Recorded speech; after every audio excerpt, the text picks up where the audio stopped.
24 পেরিয়ে 25 গণ অভ্যুত্থানের 1 বছর পেরিয়েছে।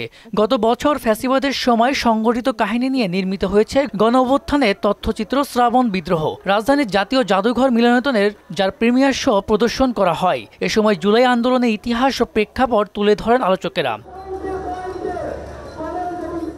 তথ্য উপদেষ্টা জানান, গণ অভ্যুত্থান পরবর্তী সময়ে নতুন বাংলাদেশ নিয়ে যে প্রত্যাশা তৈরি হয়েছে তা নিয়ে কাজ করতে হবে। শহীদ পরিবারের সদস্যদের এবং যারা আন্দোলনে অভ্যুত্থানে সক্রিয় ছিলেন তাদের ভূমিকাকে বারবার আমাদের স্মৃতির আয়নায় দেখার মাধ্যমে আমরা নিজেদেরকে মনে করিয়ে দিতে চাই যে আমাদের দায়িত্ব কি ছিল। আমাদের প্রত্যেকটি পদক্ষেপে দেখার চেষ্টা করব কতদূর আমরা আসতে পারলাম এবং আমাদের আসলে কতদূর যাওয়া দরকার ছিল।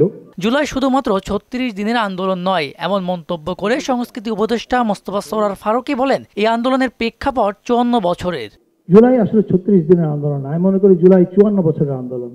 দেশ স্বাধীন হয়েছিল ঠিকই, মাঝে কিছু সময় হয়তো 2-4 বছর, 5-6 বছর বা 7-8 বছর আমরা মোটামুটি ইন্ডিপেন্ডেন্টলি ফাংশন করতে পেরেছি, বাট বেশিরভাগ সময় আমরা ইন্ডিপেন্ডেন্টলি ফাংশন করতে পারিনি।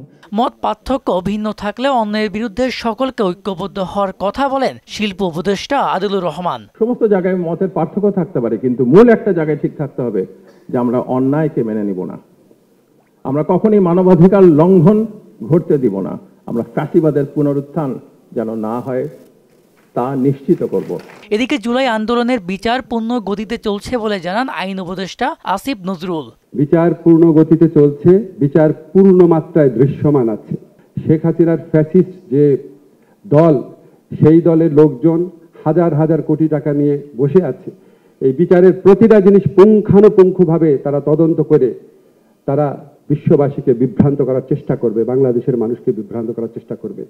ফলে আমরা সর্বোচ্চ মানের শ্রেষ্ঠ একটা বিচার করতে চাচ্ছি এবং আপনারা নিশ্চিত থাকেন আপনাদের হতাশ হওয়ার কোনো কারণ নাই। নতুন বাংলাদেশে আগামী প্রজন্মের জন্য সবাইকে ঐক্যবদ্ধভাবে ফ্যাসিবাদের বিরুদ্ধে লড়াই করার আহ্বান জানান সংশ্লিষ্টরা।